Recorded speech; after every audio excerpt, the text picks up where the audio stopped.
नमस्कार दोस्तों, स्वागत है आप सभी का उड़ान आईएएस एकेडमी के ई लर्निंग प्लेटफॉर्म में। मैं निखिल केसरी आप सभी लोगों के लिए संविधान के कुछ बेसिक प्रश्नों पर चर्चा करने के लिए उपस्थित हुआ हूं। ऐसे प्रश्न हैं जो कि सीजीपीएससी लेवल के हैं और ऐसे प्रश्नों पर आपकी पकड़ अच्छी होनी चाहिए ताकि आप सीजीपीएससी में जो 10 से 12 प्रश्न आते हैं उन सभी को अच्छे से सॉल्व कर सकें। आज के इस वीडियो में जो कि उस कड़ी का पार्ट है जो कि लगातार उड़ान आईएएस एकेडमी के चैनल में आप लोगों के लिए डाला जा रहा है ताकि आपकी प्रीलिम्स की तैयारी अच्छे से चल सके। तो आज की इस वीडियो में हम लोग मोस्ट ऑफ द क्वेश्चन, मौलिक अधिकार, डीपीएसपी, मूल कर्तव्य, भारतीय संविधान की विशेषता, भाग 1, भाग 2, प्रस्तावना, इनसे रिलेटेड होगा। मतलब प्रस्तावना से लेकर जो 4A तक है, मौलिक कर्तव्य तक है, उसका ये वीडियो होगा। यहाँ पास इसमें मैं आप सभी को समझाऊंगा कि किस प्रकार से इन प्रश्नों को सॉल्व करना है आपको, और कुछ थ्योरी की भी बात करेंगे कि कैसे होते हैं, क्या होते हैं। जैसे प्रथम प्रश्न है, निम्नलिखित कथनों पर विचार कीजिए। विचार करना है, और क्या विचार करना है, पहले तो यही आप लोग को टिक मार्क हो जाना चाहिए कि सही पर विचार करना है।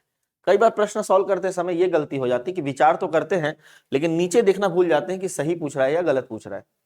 तो वो सही की बात कर रहा है कि सही कौन सा है, मतलब दोनों में से कौन कौन सा सही है, इस पर वो विचार करना चाहता है। पहला है, भारत प्रतिनिधि मूलक लोकतंत्र है। बिल्कुल, लोकतंत्र में हमारे यहां जो सरकार है वहां पर 3 अंग हैं, विधायिका है, कार्यपालिका है और न्यायपालिका है। तो भारत की जो विधायिका है, जिसे हम संसद कहते हैं, संसद में जनता नहीं बैठती है। कौन बैठता है? जनता का प्रतिनिधि बैठते हैं, जनता के प्रतिनिधि बैठते हैं। जैसे लोकसभा में जनता के प्रतिनिधि हैं, वो प्रत्यक्ष प्रतिनिधि हैं, और लोक राज्यसभा में जनता के अप्रत्यक्ष प्रतिनिधि हैं। तो दोनों बेसिकली जनता ना होकर जनता के प्रतिनिधि हैं। इस कारण से भारतीय लोकतंत्र को कई बार प्रतिनिधि मूलक लोकतंत्र भी कहा जाता है, रिप्रेजेंटेटिव डेमोक्रेसी के नाम से जाना जाता है। तो पहला कथन बिल्कुल सही है, यहां पर कोई दिक्कत नहीं है। दूसरा, भारत में केंद्रीय विधानमंडल के 2 सदन हैं। केंद्रीय विधानमंडल का नाम क्या है? संसद। केंद्रीय विधानमंडल को हम क्या कहते हैं? संसद। और बिल्कुल इसके 2 सदन हैं, लोकसभा है और राज्यसभा है। अगर हम अनुच्छेद की बात करें तो आर्टिकल 79 कहता है कि संघ हेतु एक संसद होगा। संघ के लिए एक संसद का प्रावधान किया जाएगा जिसके 3 अंग हैं, राष्ट्रपति, लोकसभा और राज्यसभा। तो यहां पर ये जो लोकसभा और ये जो राज्यसभा है, ये सदन की भांति कार्य करता है। तो बिल्कुल ये वाला स्टेटमेंट भी क्या होगा? सही होगा। मतलब पहला और दूसरा स्टेटमेंट दोनों सही है। उत्तर में हम क्या लगा देंगे? C option. दोनों स्टेटमेंट क्या है? सही है। बढ़ते हैं अगले प्रश्न की ओर। अगला प्रश्न क्या है? आमतौर पर लोकतांत्रिक प्रणालियां, फिर से विचार करना है और सही पर विचार करना है। आमतौर पर लोकतांत्रिक प्रणालियां संविधानवाद के दायरे में आती हैं। बिल्कुल आती हैं। मोस्ट ऑफ द लोकतांत्रिक जितने भी देश हैं, आमतौर पर पहले लिख रहा है, ठीक है, जो भी लोकतांत्रिक देश हैं उनके जो मूल्य हैं वो संविधान से आते हैं। उनके आदर्श, उनके मूल्य, उनके चलने या संचालन के तरीके, सब कुछ संविधान से आता है। और संविधान ही इन देशों में क्या होता है? सर्वोच्च होता है। अब वो संविधान, बेसिक बात है कि अगर संसद को सर्वोच्च बनाना चाहे तो संसद भी सर्वोच्च हो सकता है। यदि वो संविधान न्यायपालिका को सर्वोच्च बनाना चाहे तो वो भी क्या हो सकता है? सर्वोच्च हो सकता है, जैसे ब्रिटेन और अमेरिका में होता है। परंतु है तो वो संविधानवाद के दायरे में ही। संविधानवाद का दायरा क्या होता है कि एक ऐसी प्रणाली जहां पास शक्तियों का उदय संविधान से हो और शक्तियों का सीमांकन भी संविधान से किया जाए। मतलब संविधान नाम की एक किताब है, या किताब नहीं भी है तो एक संविधान है, यहीं से इनकी शक्ति शुरू होती है और इनकी शक्तियों पर सीमांकन भी कर दिया जाता है। जैसे आपके परिवार में आपके पिताजी हैं, दादाजी हैं, मान लेते हैं पिताजी ने बोला कि तुम्हें घूमने की आजादी है। तो इसका मतलब यह नहीं हुआ कि आप 24 घंटा घूमेंगे, आप बिना बताए घूमेंगे। फिर पिताजी ने बोला तुम्हें घूमने की आजादी है, रात के 8 बजे तक वापस आ जाना। तो इसका मतलब है पिताजी ने आपको अधिकार भी दिया और पिताजी ने उस पर एक लिमिट भी लगा दिया। तो महान कौन हुए? पिताजी हुए, आप थोड़ी हुए। तो संविधान भी यही करता है, संविधान पावर देता भी है और उसके पावर्स को सीमांकन भी कर देता है और सामान्यतः लोकतांत्रिक देशों में ऐसा पाया जाता है। कुछ ऐसे भी लोकतंत्र हैं जहां ये नहीं पाया जाता, जैसे एट परसेंट देखोगे तो पाकिस्तान, जहां संविधानवाद बिल्कुल नहीं दिख रहा है, तो ऐसे देश को अभी हटा दो यहां पर। तो आमतौर पर देखा जाए तो बिल्कुल लोकतांत्रिक प्रणालियां संविधानवाद के दायरे में काम करती हैं, इसे हम सही मान सकते हैं। संविधानवाद एक ऐसी विचारधारा है जिसमें संविधान या विधानों के एक निश्चित समुच्चय को सर्वोच्चता प्राप्त होती है। बिल्कुल वही कह रहा था कि संविधान को इसमें सर्वोच्चता प्राप्त होती है।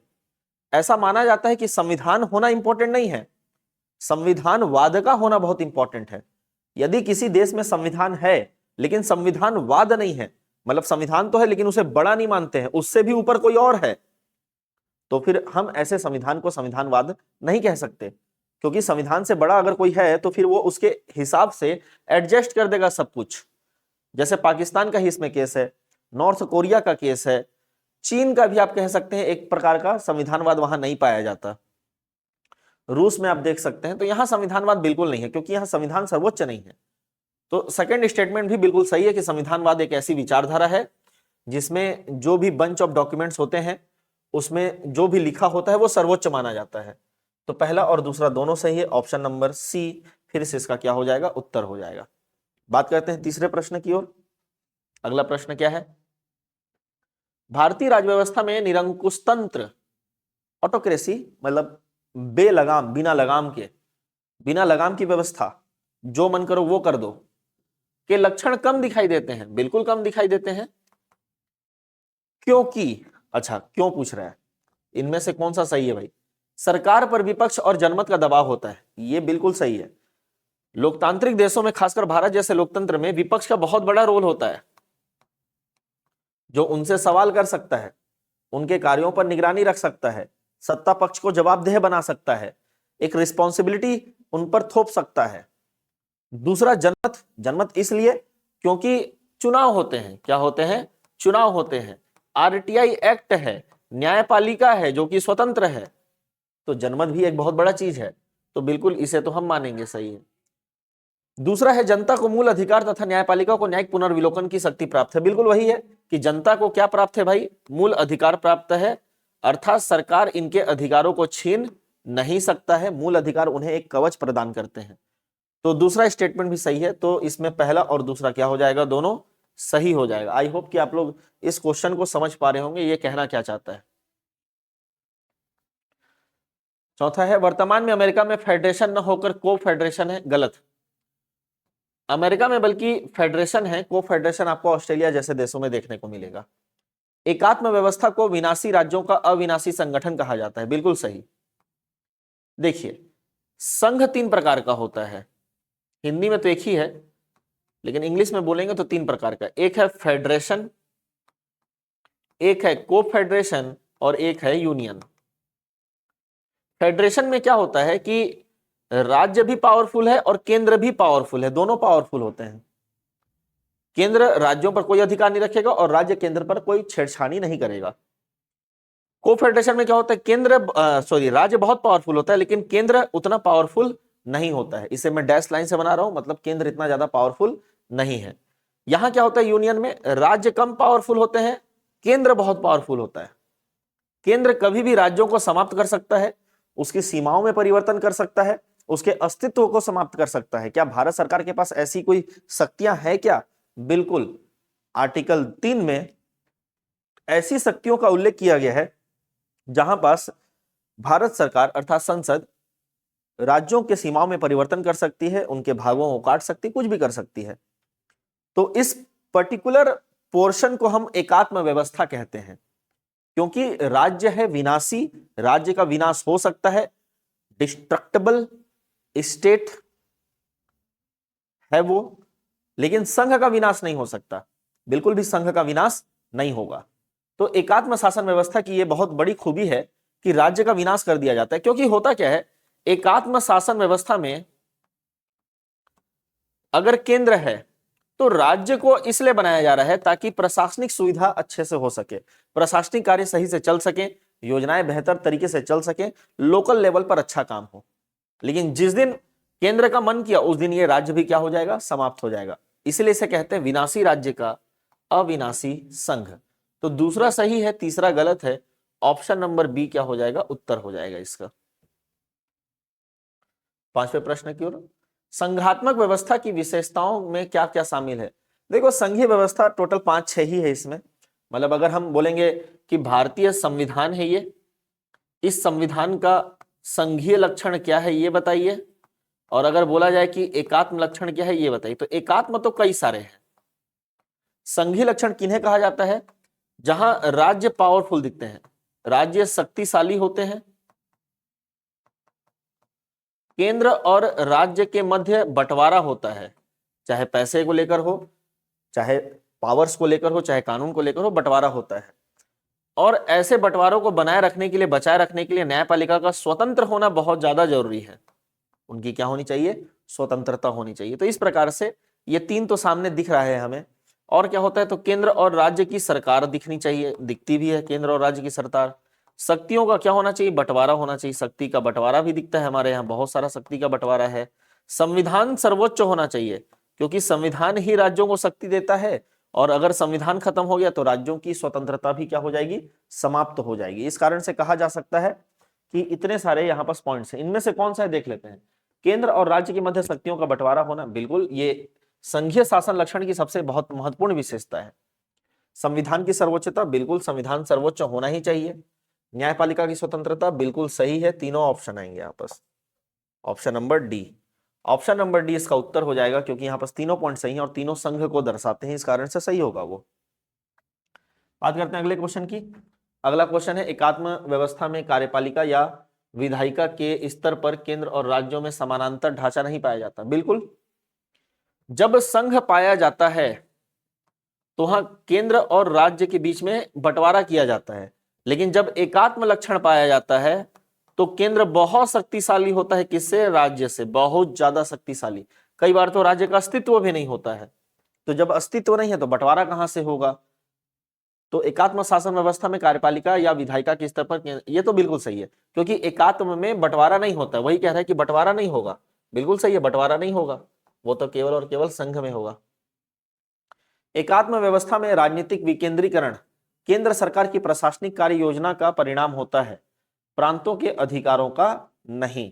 बिल्कुल सही बात कह रहा है, वही मैं कह रहा था कि अगर एकात्म शासन व्यवस्था वाले देश में, एकात्म शासन व्यवस्था वाले देश में अगर राज्य पाया जाता है तो प्रशासनिक सुविधा के लिए पाया जाएगा, न कि उस राज्य का एग्जिस्टेंस है इस कारण से पाया जाएगा। जैसे पिछले ही क्वेश्चन में मैंने आपको समझाया, इससे पिछले में, कि अगर केंद्र ने राज्य का निर्माण कर दिया तो प्रशासनिक सुविधाओं के लिए, योजना अच्छे से चले, प्रशासन अच्छे से चले, केंद्र का जब मन करेगा तब इसको क्या कर देगा, वो डिसॉल्व कर देगा, खत्म कर देगा। मतलब राज्य का अधिकार नहीं है कि वो राज्य रह सके, बिल्कुल भी ये अधिकार नहीं है। तो उसी को पूछा जा रहा है यहां पास। बिल्कुल सही है ये भी सही है कि एकात्म में राजनीतिक विकेंद्रीकरण अगर होता है तो प्रशासनिक कार्य योजना का परिणाम है, न कि उनके अधिकारों का। तो दोनों पॉइंट सही होंगे और ऑप्शन नंबर क्या होगा, सी सही हो जाएगा। 7वें प्रश्न की ओर चलते हैं। भारतीय शासन का स्वरूप सामान्यतः संघात्मक है, किंतु संकट के समय एकात्मक हो जाता है। बिल्कुल सही है। चलो 7वें प्रश्न की ओर चलते हैं। 7वां प्रश्न कहता है कि भारतीय शासन का स्वरूप सामान्यतः संघात्मक है। नॉर्मल कंडीशन में देखा जाए तो संघात्मक तो है, केंद्र और राज्य अलग अलग काम करते हैं, अपने अपने क्षेत्र में काम करते हैं, किंतु संकट आ जाए तो राज्यों की सारी शक्ति कहां चली जाएगी, केंद्र के पास। तो पहला ऑप्शन तो बिल्कुल सही है।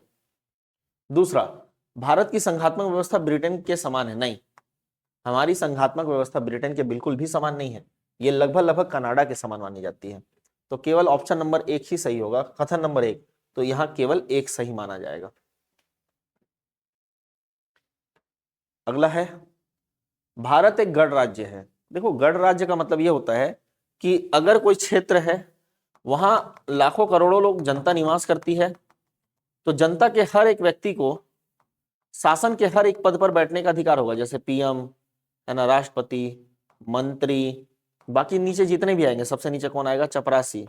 तो ये शासन के पद हैं, इन किसी भी पद में बैठने का अधिकार है जनता को। तो बिल्कुल वो देश क्या कहलाता है, गणतंत्र कहलाता है। पहला कथन है, यहाँ के नागरिक किसी भी पद पर आसीन होने की योग्यता रखते हैं। बिल्कुल रखते हैं। यहाँ का राज्याध्यक्ष जनता द्वारा अप्रत्यक्ष रूप से निर्वाचित होता है। बिल्कुल सही है। अगर हम कहें तो निर्वाचन ही एक बहुत बड़ा कारण है यहाँ का भारत को, क्योंकि यहाँ पर देखो भारत की बात कर रहा है।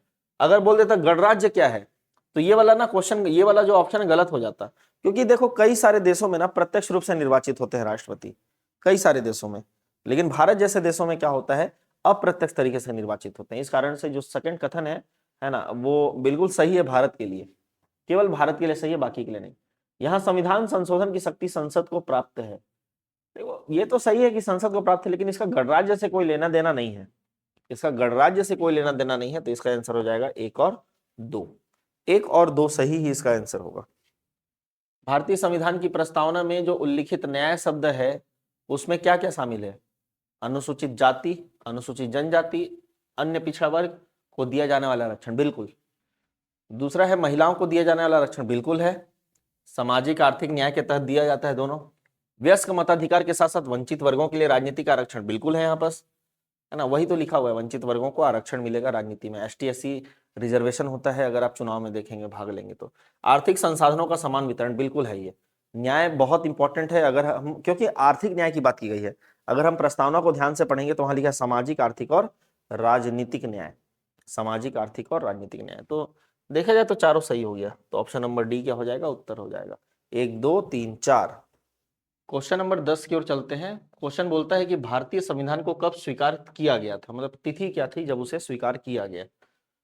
देखिए प्रस्तावना को जब पढ़ेंगे तो वहां लिखा है कि अपने इस संविधान सभा में आज दिनांक 26 नवंबर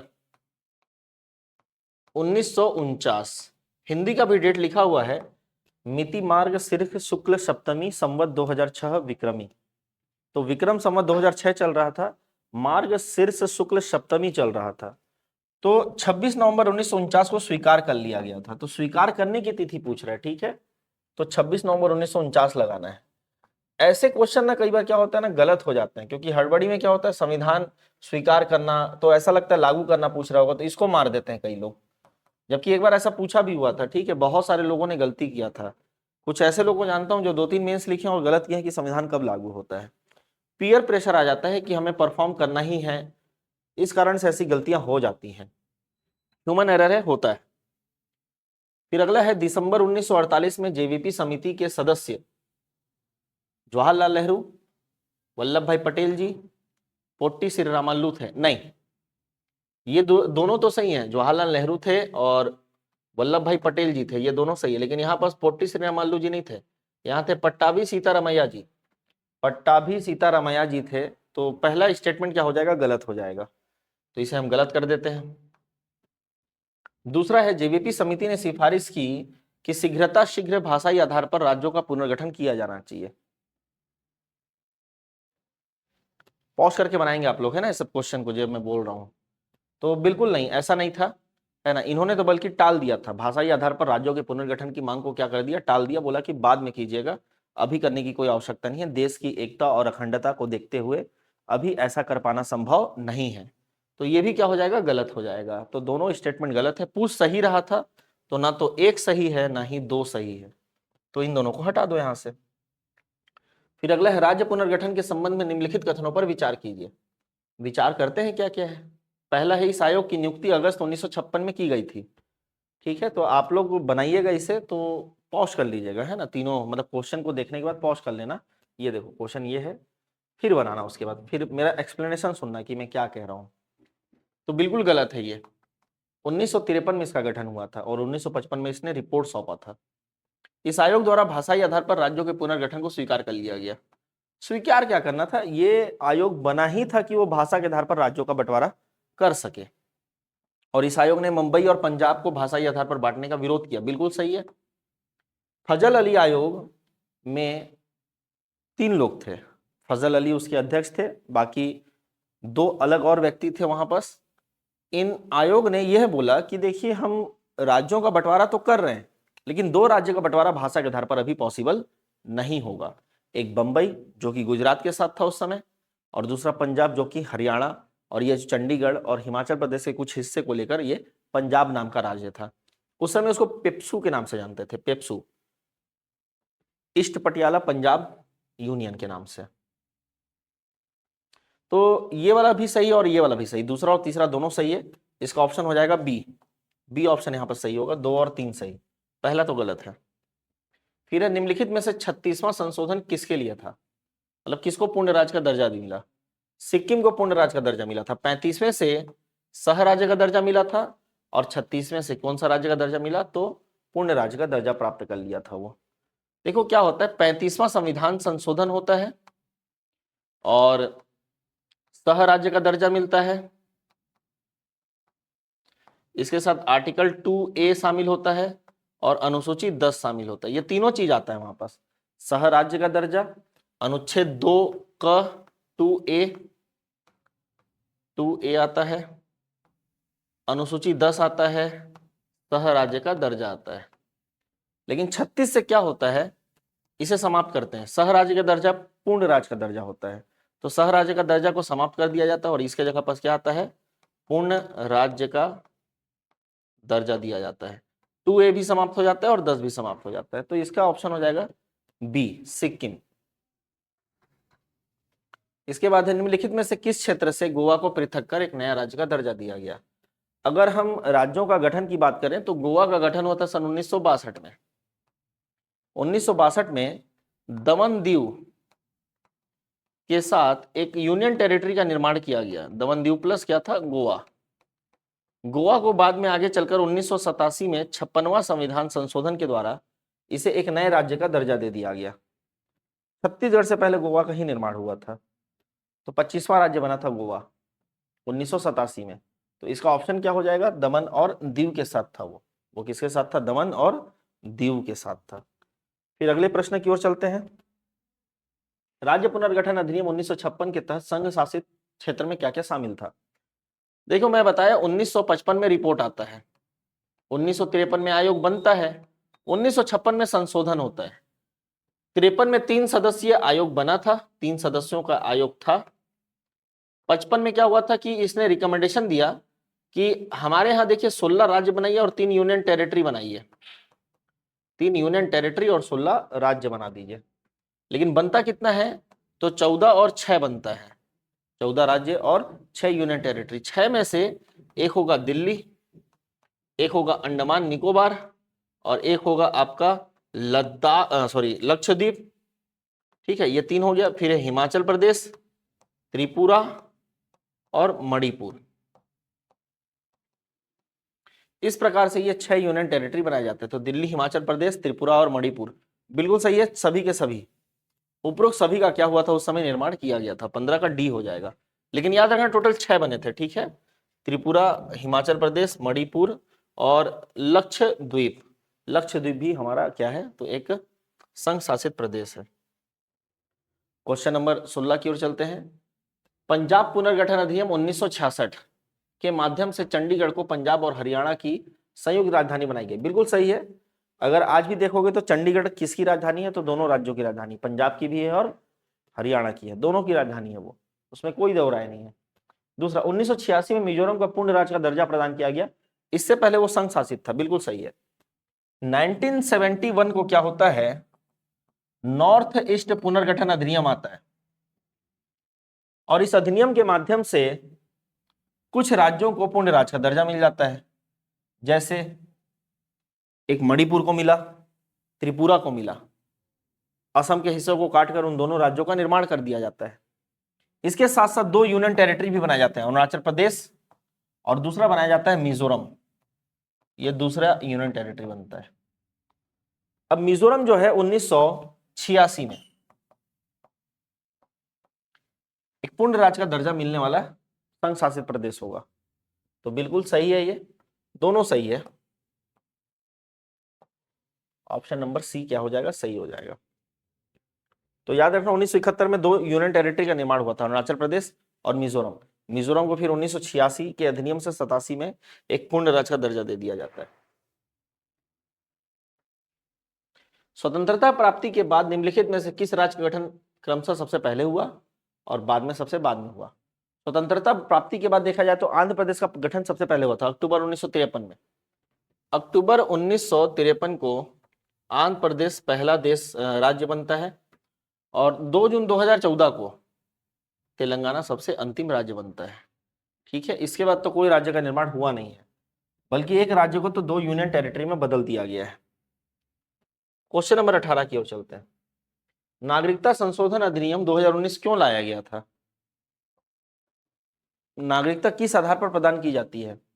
देखो, इस अधिनियम में 3 ऐसे देश हैं, वहां के लोगों को, खासकर गैर मुस्लिम लोगों को, यदि वो धार्मिक रूप से प्रताड़ित हैं तो उन्हें भारत में आने का और यहाँ रहने का, खासकर 5 साल के अंदर उनको नागरिकता देने की प्रावधान किया गया है।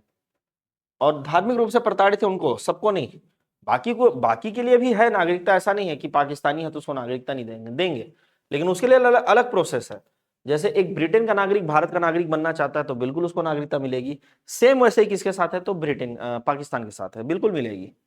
लेकिन इनके लिए थोड़ा सा वेवर मिला है, इनके लिए थोड़ी सी छूट मिली हुई है कि भाई अगर आप उन देशों में प्रताड़ित है जहां पास क्या बोलते हैं, धर्म का शासन है, और ऐसे देश में अगर कोई गैर धार्मिक या अल्पसंख्यक जो धार्मिक है, अगर उनके जान माल को खतरा है, तो भारत, चूंकि भारत से ही अलग हुआ एक राज्य है ये दोनों, बांग्लादेश और पाकिस्तान, तो भारत का कर्तव्य बनता है कि उनको क्या करे, संरक्षित करे, ऐसा मानना है।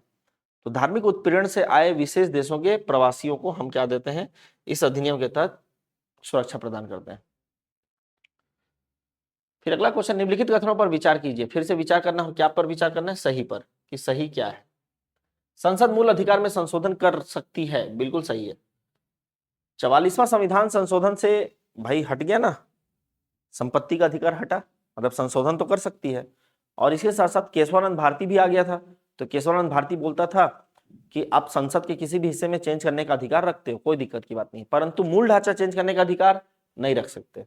अगर मूल ढांचा प्रभावित होगा तो फिर न्यायपालिका बीच में आएगी और उस संशोधन को क्या कर देगी, समाप्त कर देगी। दूसरा कथन है, न्यायालय को यह तय करने की शक्ति है कि वह किस मूल अधिकार में किया गया संशोधन संविधान के किस आधारभूत लक्षण के विरुद्ध है या नहीं है। बिल्कुल तय कर सकता है। अगर संसद कोई भी संशोधन पारित करती है तो फिर न्यायिक पुनर्विलोकन की शक्ति है, और इस शक्ति का प्रयोग करते हुए जो न्यायपालिका है वो इस बात की जांच कर सकती है कि आपने जो चेंजेस किया है वो सही है या गलत है, उसका प्रोसेस सही है या गलत है, वो पूरा चेक करने का अधिकार रखता है। तो दूसरा भी इसमें क्या होगा, सही होगा। ऑप्शन नंबर सी इसका उत्तर होगा, ऑप्शन नंबर सी। अगले प्रश्न की ओर बढ़ते हैं। फिर से विचार करना है सही पर। यदि मूल अधिकारों का कोई संशोधन नवी अनुसूची में शामिल कर दिया जाता है तो भी न्यायपालिका की न्याय पुनर्विलोकन की शक्ति सीमित नहीं हो सकेगी। बिल्कुल सही कह रहा है। पहले क्या होता था कि हमें अगर नवी अनुसूची में कोई विषय को डाल दिया गया, कोई विषय है जिसको नवी अनुसूची में डाल दिया गया, तो फिर उस पर ना जुडिशियल रिव्यू नहीं हो सकता था, मतलब न्यायपालिका की शक्तियां कमजोर हो जाती थी। लेकिन एक लोकतांत्रिक देशों में न्यायपालिका को स्वतंत्र होना पड़ेगा और उसे एक्टिव होना पड़ेगा। तो 24 अप्रैल 1973 के बाद से नवीन अनुसूची में जो भी डाला गया है, चाहे वो किसी भी प्रकार का हो, उसके न्यायिक पुनर्विलोकन करने के लिए बाध्य है। ठीक है, आपको कराना ही पड़ेगा उसका न्यायिक पुनर्विलोकन। तो बिल्कुल सही है, 1 और 2 दोनों सही होगा। अगले प्रश्न की ओर बढ़ते हैं। भारतीय संविधान के अनुच्छेद 16 का विस्तार सरकारी सहित गैर सरकारी संस्थानों या निजी क्षेत्र की कंपनियों द्वारा किए जाने वाले पदों में नियुक्ति है, नहीं। अनुच्छेद 16 का उपयोग केवल और केवल हम सरकार के जो भी काम होते हैं या उनके जो भी रोजगार होते हैं केवल उनमें देखते हैं, बाकी सब में नहीं देखते। अनुच्छेद 16 का अधिकार केवल उन मामलों में लागू होता है जहां राज्य द्वारा नौकरियां दी जा रही हैं। अनुच्छेद 16 का अधिकार उन मामलों में लागू होता है जहां राज्य, नहीं, राज्य के साथ क्या आएगा, केंद्र, राष्ट्रपति और राज्यपाल दोनों आएंगे, तो यहाँ दोनों आएगा। ठीक है, तो ये तो गलत हो गया भाई। लेकिन ध्यान दिया जाए तो यहाँ पर जो राज्य लिखा है ना, ये स्टेट वाला राज्य है, आर्टिकल 12 वाला। देखो यही यही ऐसे ही क्वेश्चन पे ना गलतियां होती हैं। ये आर्टिकल 12 वाला राज्य है, तो फिर ये सही माना जाएगा। इंग्लिश में स्टेट लिखा होगा तो फिर ये स्टेटमेंट सही होगा। ठीक है, अगर प्रोविंस लिखा होता तो फिर गलत हो जाता, प्रोविंस लिखता तो गलत हो जाता। यहाँ पास ना स्टेट लिखा होगा, तो बिल्कुल हम दूसरे को ना सही मान के चलेंगे। संवैधानिक शब्दावली है राज्य, तो हम उसको मान के चलेंगे। तो इसमें दूसरा सही होगा और एक गलत हो जाएगा, तो इसका बी ऑप्शन होगा। ऐसे प्रश्न आते हैं, ठीक है, जहां पास ना शब्दों में उलझ सकते हैं आप, ध्यान से पढ़िएगा उसमें कहना क्या चाहता है वो। निम्नलिखित कथनों पर विचार करना है, फिर से सही पर विचार करना है। राज्य द्वारा युक्ति युक्त निबंधनों के आधार पर अनुच्छेद 19 के अंतर्गत दी गई स्वतंत्रताओं पर रोक नहीं लगाई जा सकती। नहीं, बिल्कुल गलत है। रीजनेबल रिस्ट्रिक्शन लगाने की तो बात की गई है। 19 का 2, 3, 4, 5 और 6 ये क्या करता है? ये तो रिस्ट्रिक्शंस ही तो लगाता है, रीजनेबल रिस्ट्रिक्शंस लगाता है। इसका कारण यह है कि अनुच्छेद 19(1) के संदर्भ में युक्ति युक्त निबंधनों का प्रावधान संविधान में नहीं है। ऐसा नहीं है भाई, है, प्रावधान है, ऐसा कहना बिल्कुल गलत है। तो 1 और 2 दोनों गलत हो जाएगा। तो इसमें ऑप्शन नंबर क्या हो जाएगा? डी। दोनों ऑप्शन यहां पर गलत दिख रहे हैं, क्योंकि रिस्ट्रिक्शंस होंगे। अगर अधिकार दिए जा रहे हैं तो उन पर लगाम भी लगाना होगा। अगर बिना किसी लगाम के अधिकार दे दिए जाए तो उस व्यक्ति के द्वारा अपने अधिकारों को इतना प्रयोग किया जाएगा कि अराजकता फैल सकती है पूरे समाज में। इस कारण से जब अधिकार दिए जाते हैं तो लिमिट भी लगा दी जाती है कि इस लिमिट तक ही आप अपने अधिकारों का प्रयोग करेंगे। अगर उससे ज्यादा अधिकार का प्रयोग करते हुए पाए जाएंगे तो फिर आपकी अधिकार को छीन लिया जाएगा। तो पहला और दूसरा दोनों गलत हो जाएगा। तो इसका ऑप्शन क्या है? डी। 22 का डी हो गया। 24 की बात करते हैं। भारतीय संविधान भारत के प्रत्येक नागरिक को भारत के किसी भी हिस्से में निवास करने का और बसने का अधिकार प्रदान करता है। बिल्कुल प्रदान करता है। आर्टिकल 19 है ना, आर्टिकल 19 का सब क्लॉज 4 और 5 पढ़ोगे तो बिल्कुल ऐसा है कि आपको निवास करने का और कहीं भी घूमने का अधिकार प्राप्त है, बिल्कुल है आपको। फिर है निवास की स्वतंत्रता के संबंध में युक्ति निबंधन वही है जो संचरण की सुविधा के लिए, बिल्कुल कम्युनिकेशन करने के लिए जो भी रिस्ट्रिक्शंस लगाए गए हैं वो रिस्ट्रिक्शंस यहाँ भी हैं। जैसे अगर मैं बात करूं 19 का 1, टोटल 6 प्रकार के यहाँ पर फ्रीडम दिए गए हैं।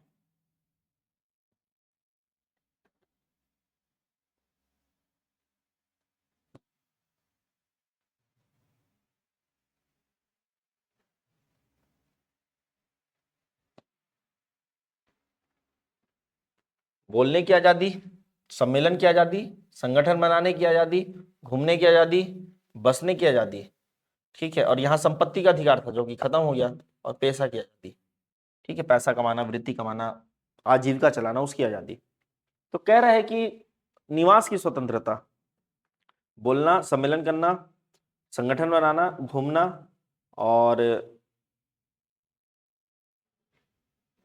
निवास करना, घूमना और निवास करना, तो ये निवास करने की स्वतंत्रता, इसके साथ साथ घूमने की स्वतंत्रता, बिल्कुल दोनों पे सेम है। दोनों पे ना सेम निर्बंधन लगाए गए हैं।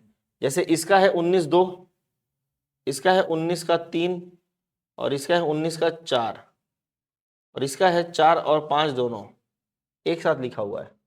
तो बिल्कुल सही होगा भाई ये वाला कथन, ये वाला भी कथन क्या होगा? सही होगा। तो दोनों ऑप्शन सही हैं, ए और 2 दोनों सही है। अगला प्रश्न है, राज्य युक्ति युक्त आधार पर कुछ स्थानों पर व्यवसाय करने की अनुमति देने से इंकार कर सकता है। बिल्कुल कर सकता है, बिल्कुल। कई क्या बहुत जगह स्थानों पर मना कर सकता है कि नहीं दूंगा, हम काम करने नहीं देंगे आपको। मूल संविधान में यह भी वर्णित था कि राज्य किसी भी प्रकार के व्यवसायों के लिए तकनीकी ज्ञान या परीक्षण की अर्हता निश्चित कर सकता है। हाँ, बिल्कुल कर सकता है। राज्यपाल के पास ये शक्तियां होती हैं कि वो किसी पर्टिकुलर प्रोफेशंस के लिए पर्टिकुलर टाइप का डिग्री मांग सकती है।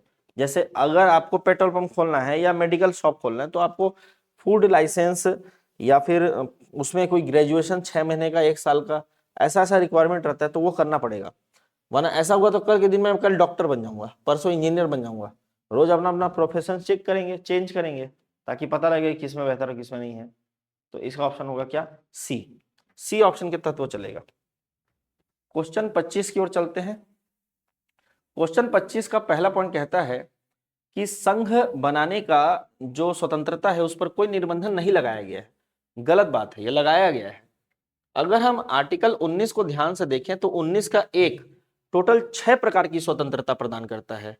क जो कि हमें बोलने की आजादी देता है, ख जो कि हमें सम्मेलन की आजादी देता है, ग जो कि हमें संगठन या संघ बनाने की आजादी देता है, घ जो कि हमें भ्रमण की आजादी देता है, फिर घ के बाद अंग, यहां पास जो हमें क्या है? निवास की आजादी देता है। फिर आता है च जो कि हमें क्या करता है? ये वाला तो ऐसा समाप्त हो गया है, ये संपत्ति की आजादी देता था। अगर हम 6 की बात करें तो यहाँ पर क्या था, तो कोई वृत्ति, व्यापार, ये सब की आजादी मिलती है। तो ये सब तो आजादी हो गए।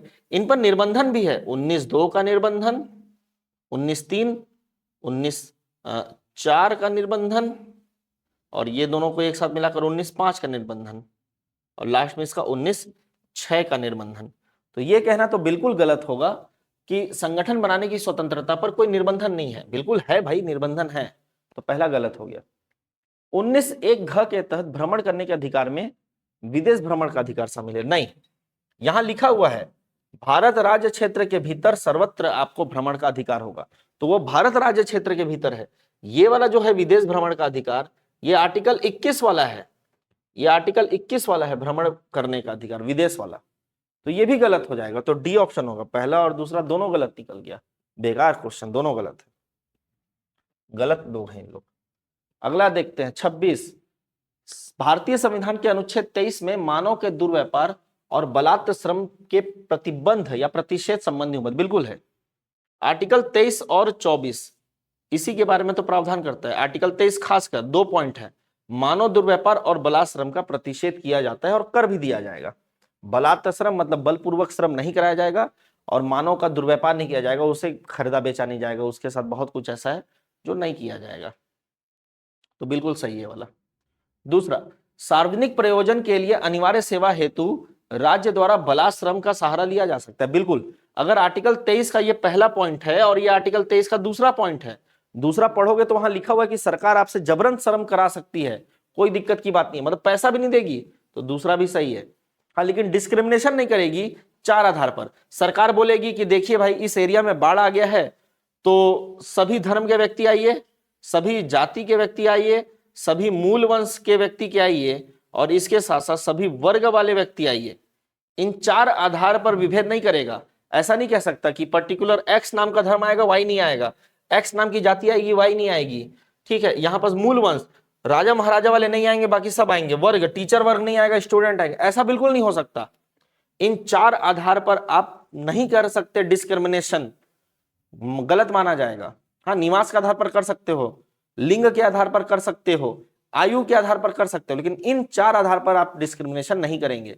क्या लिखा है, अनिवार्य सेवा जब अधिरोपित की जाएगी तो वर्ग के आधार पर विभेद कर सकता है, किंतु धर्म के आधार पर नहीं। गलत, वर्ग के आधार पर भी विभेद नहीं होगा, आयु के आधार पर हो जाएगा, निवास के आधार पर हो जाएगा। तो ये तो गलत निकल गया भाई। तो 1 और 2 ही सही होगा, बस ऑप्शन नंबर 1 सही होगा इसका। आर्टिकल 23 को अच्छे से पढ़िएगा। 27 की बात करते हैं। निम्नलिखित में से किस आधार पर राज्य द्वारा अनिवार्य सेवा अधिरोपित करने के में विभेद नहीं किया जा सकता? वही तो 4 पढ़ा है मैं, धर्म, मूलवंश, वर्ग और जाति। इन 4 आधारों पर है ना विभेद नहीं हो सकता भाई किसी भी प्रकार का। तो इसका ऑप्शन हो जाएगा डी। क्वेश्चन नंबर 28, राज्य के नीति निर्देशक तत्व न्यायालय द्वारा प्रवर्तनीय न होते हुए भी, मतलब डीपीएसपी न्यायपालिका लागू नहीं कर सकती। बिल्कुल सही बात है, आर्टिकल 37 यही तो कहता है कि न्यायपालिका के द्वारा लागू नहीं किए जाएंगे, प्रवर्तनीय नहीं होंगे, होते हुए भी देश के शासन के लिए मूलभूत है। बिल्कुल, देश के शासन के मूलभूत है, और सरकार, राज्य का कर्तव्य होगा कि वो अपने नियमों में, कानूनों में लागू करने का इसे क्या करे, प्रयास करे। तो पहला तो बिल्कुल सही है। संविधान के अनुच्छेद 36 में नीति निर्देशक तत्वों के संदर्भ में राज्य की परिभाषा दी गई है, बिल्कुल सही है। 1 और 2 दोनों सही है, क्योंकि आर्टिकल 12 के साथ साथ आर्टिकल 36 में भी किसकी परिभाषा दी गई है, तो राज्य की परिभाषा दी गई है। तो दोनों सही हो गए। फिर अगला है कथन कारण है, इजी क्वेश्चन होना चाहिए। राज्य के नीति निर्देशक तत्वों के क्रियान्वयन की कोशिश न ही केंद्र और न ही राज्य सरकार के द्वारा की गई है। तो गलत बात है भाई, ऑलमोस्ट सारा डीपीएसपी लागू हो गया है, 1-2 को छोड़कर, तो ये तो गलत हो गया। और जब ये गलत ही हो गया तो ये वाला ऑप्शन सही हो गया, ये वाला ऑप्शन क्या हो जाएगा, सही हो जाएगा, डी। आगे पढ़ने की जरूरत भी नहीं अगर चाहो तो, फिर भी पढ़ लेते हैं। नीति निर्देशक तत्व न्यायालय द्वारा परिवर्तनीय नहीं है, तो बिल्कुल सही है, ये तो बिल्कुल सही है कि न्यायपालिका इन्हें लागू नहीं कर सकती है। एक क्वेश्चन और है, भारत की गुट निरपेक्षता की नीति पर चलने व अंतर्राष्ट्रीय संबंधों के में पंचशील सिद्धांत को आधार बनाने जैसी अभिव्यक्ति संविधान के किस अनुच्छेद के प्रति प्रतिबद्धता है? 51 के प्रति है। अनुच्छेद 51 कहता है कि वैश्विक शांति को बढ़ावा देने का प्रयास करेगा, युद्ध को भरसक रोकने का प्रयास करेगा, जनता की सहायता करेगा, वैश्विक जनता की, ये सब अनुच्छेद 51 में लिखा हुआ है, तो आप 51 को याद रखिएगा, विदेश वाला मैटर है वो। फिर है निम्नलिखित कथनों में से कौन से भारतीय नागरिक के मूल कर्तव्यों के विषय में सही है? कौन सा कर्तव्य भारतीय नागरिकों का है? टोटल 11 प्रकार के कर्तव्य है। वह इन कर्तव्यों को परिवर्तित करने के लिए राज्य एक विधायी प्रक्रिया दी गई? नहीं, कोई विधायी प्रक्रिया नहीं है, डायरेक्ट ये हमारे अंदर जाते हैं और हमें इन्फ्लुएंस कर देते हैं, कोई प्रक्रिया नहीं है बीच में। फिर दूसरा है, वे विधिक कर्तव्यों के साथ पारस्परिक संबंध है। बिल्कुल बिल्कुल, कर्तव्य दिए ही गए थे क्योंकि विधि दिया गया। जब तुम्हें अधिकार दिए जा रहे तो तुम पर कोई कर्तव्य भी तो लादना पड़ेगा, नहीं तो गलत हो जाएगा ये। तो बिल्कुल कह सकते हैं कि विधि कर्तव्यों के साथ साथ परस्पर संबंधित है ये। नीचे दिए गए कूट का सहयोग प्रयोग करें तो केवल 2 ही मार्तम है, तो केवल 2 इसमें क्या हो जाएगा? सही हो जाएगा। फिर एक और क्वेश्चन की बात करते हैं।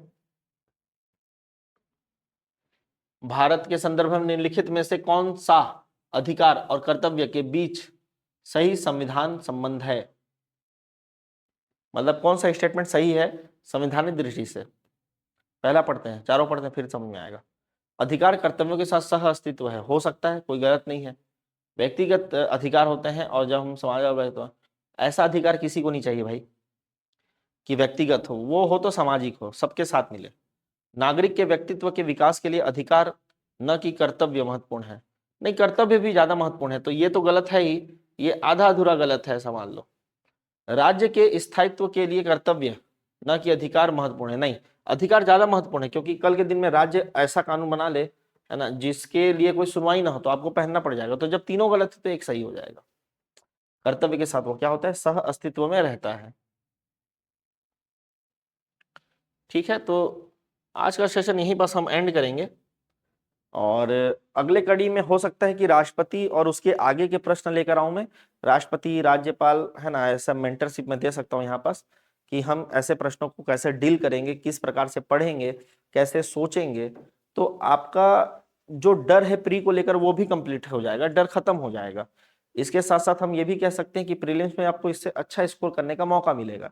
उड़ान आईएएस एकेडमी के साथ आप बने रहेंगे यहाँ पास कंटिन्यू, तो आपको, है ना, ऐसे ही एमसीक्यूज जानने का भी मौका मिलेगा कि कैसे एमसीक्यूज ऐसे सॉल्व होते हैं, क्या करना होता है।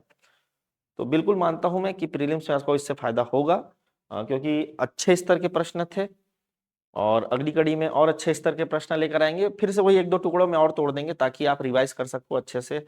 छोटा रिवीजन होता है, एक साथ इतना लंबा रिवीजन हो नहीं पाता है। ठीक है, तो इसी आशा के साथ मैं आप सभी लोगों से अलविदा लूंगा, मिलेंगे अगली कड़ी में।